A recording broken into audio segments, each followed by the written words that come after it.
So I don't know about you, but I was minding my own business when racism decided to interrupt my whole day. White supremacy is like that. You may have heard, but there's some bigots in Congress, or at least they use bigotry to get elected and are willing to leverage racism and hatred to maintain their power. Case in point, Laura Boebert, representative from Colorado, saying terrible, hateful things about Representative Omar from Minnesota. All right. Now, let's talk about how to respond in a loving but disruptive way.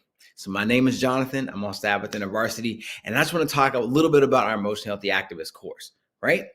Now, one of the things we attempt to do is center our attention on the same people that Jesus did.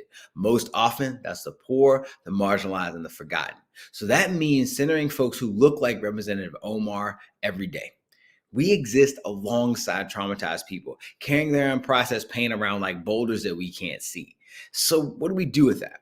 I've got 5 steps that I practice, and I'll introduce them here. If you want to dialogue about them more, just meet me on Patreon, patreon.com/IVED. Now say this with me. Listen, empathize, affirm, point, transition. Again, listen, empathize, affirm, point, transition. One more time for the Black church I grew up in, but repetition helps you remember when patriarchy and police brutality invade your space.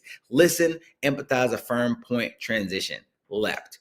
See, when people are sharing their pain, the invitation is to leave our world and enter into theirs. It might be uncomfortable, costly, and difficult, but remember, if it's hard for you to listen to, it was even worse for them to experience.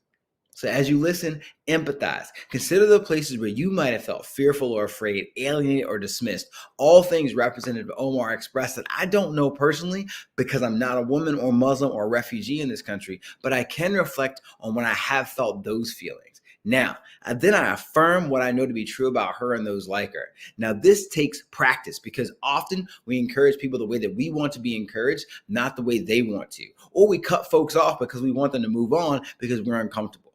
Affirming what's true about someone's suffering does nothing for them or for your relationship if we force them to move on too quickly. Thus, the last 2 steps may take a while, but be ready because one day they will be. We point to the next steps to love them and lovingly disrupt the people and the systems that wish to do them harm.